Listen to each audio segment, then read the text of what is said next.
Saturday, Florida, Auburn. Now I'm going to do a little refresh on BetMGM because I know these lines are on the move because they're massive games. Florida, 2.5-point favorite. Total 160.5. It looked like, Femi, last night that this was maybe going to go to 3, Florida -3. It looks like now we have settled Florida -2.5. And there will be questions right this week about Janai Broom's elbow. He did say after the game that he was going to play next week. Well, what's he supposed to say? Of course he's going to say that. For what it's worth. I'm out, Tracy.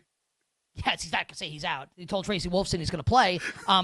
He has player props up right now at BetMGM and other domestic sports books. Seems to me like he's going to play in the game. So, first glance, Florida laying 2.5 against Auburn, 160.5 the total. What do you like?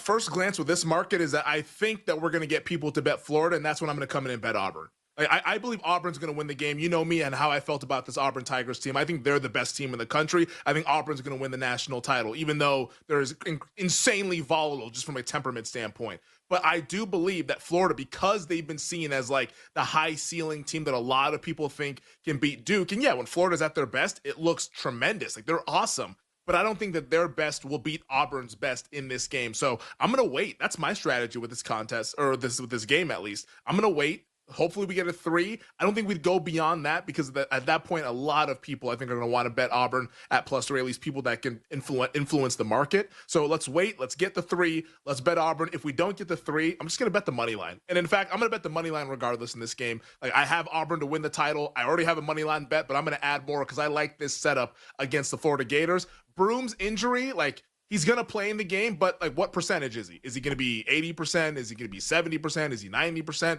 Like it's hard to quantify that, and none of us will know. Betting market will tell us probably. Betting market will probably tell us as we move along this week.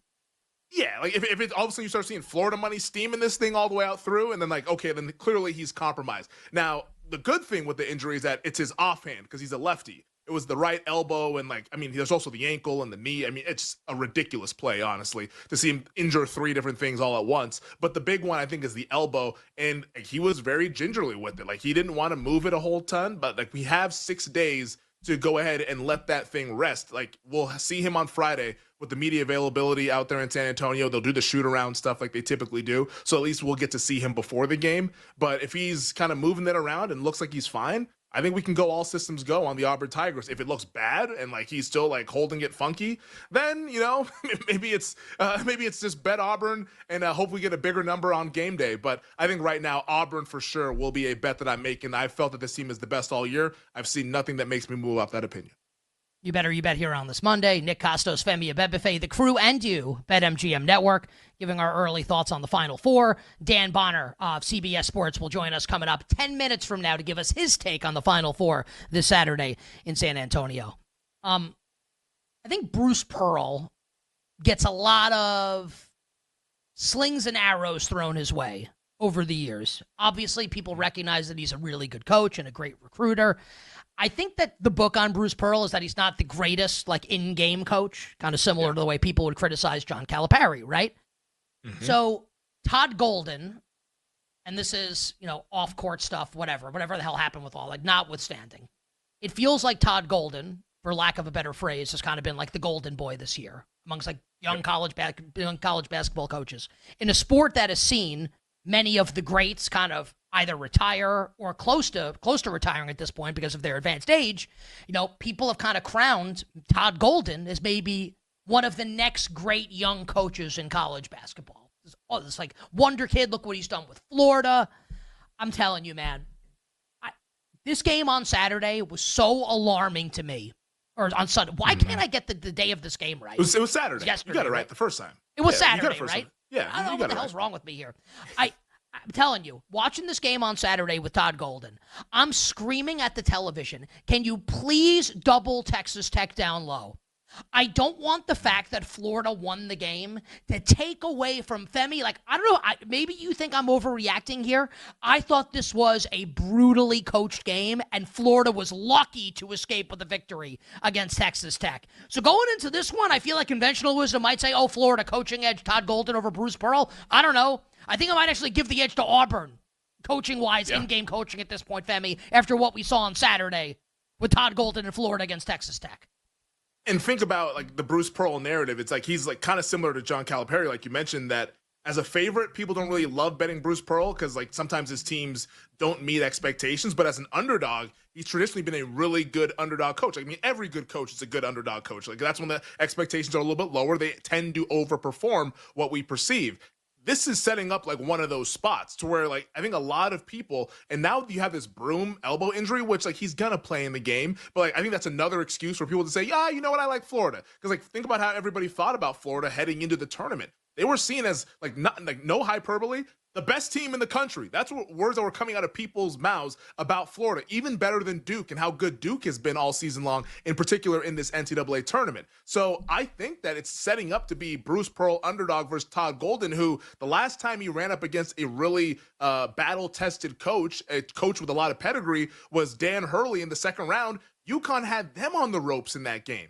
And even Grant McCasland for Texas Tech, he's not like some like big time coach. Like he's like the second year in Lubbock. And like he was out coaching him. Like Texas Tech looked like the better team, even though Florida has more talent. So like, yeah, Florida, kudos to them for getting there. And as a 1 seed, like if you get to the Final Four, mission accomplished, you met expectations. At least if you're playing another 1 seed as well. I think it really sets up for Auburn to win this game. And I think Bruce Pearl to be the coach that shines through versus Todd Golden, especially Pearl's been to a Final Four in the past. Like he knows the preparation of having to gone from like the little mini tournaments to now a little bit of extended time and not playing until Saturday. I think that's advantage Auburn definitely from an experience standpoint. And also just like they're the older team, the more veteran team. And they feel like they're a very, very connected team, even though they might all be psychos. Which is fine. We like that sometimes. It's like anatomy of a collapse. I remember talking with people after like the Giants lost to the Niners in the 2002 wild card game on January 4th, 2003. And it's, you think, if like one play out of like 15 had gone differently, like the Giants win. Think about all the things that needed to happen. It's like cashing like a 10-leg parlay for Florida to beat Texas Tech. Again, I'm very happy it happened. I would have lost a bunch of money if Florida had lost. I'm very happy it happened. But that, like, Florida cashed a 10-leg parlay at the end of that game to advance. Extremely lucky, and I think Florida's luck runs out. I have not placed the bet yet, but I'm with Femi here. I actually feel dirty saying this because Florida's the favorite, and I feel like I should be betting Florida in the game. But, yeah, I'm going to be on Auburn as well on Saturday. I feel like people are sleeping on Auburn. Well, what do you think about this angle, though? Because, like, I said it in the last hour, and I think it's true, and I texted you guys as well Friday night during the Auburn-Michigan game. Like, I think if you were to set a market on, like, which team would blow a game on Saturday, like, let's say they're up by 8 with 2.5 minutes left, but then somehow, like, found a way to lose, like, isn't Auburn the favorite? Just, like, based on how they kind of run, like, just, like, from a super volatile standpoint. So, like, we can say all this about Florida, but, like, we have to also be honest. I think they're way too good. I actually think, like, they're too good. I actually don't think that would happen. They're great, but like, man, like they do some stuff where you look at it, it's like yeah, Chad Baker Mazzara, like trying to like take on like 1-on-3 when they're up 12. It's like, dude, like time and place, buddy. You know, yeah, they're really dumb. The ball out. They're really, which is why. Go ahead. I was gonna say, as somebody who's backing Auburn, that's my top concern. Is like if they get into that close game with another team that can talent-wise match them, that's how they crumble. But I mean, let's see if it happens. But yeah, it's been, buddy, like the last couple of games, whew, it's, you get the highs, you get the lows with Auburn.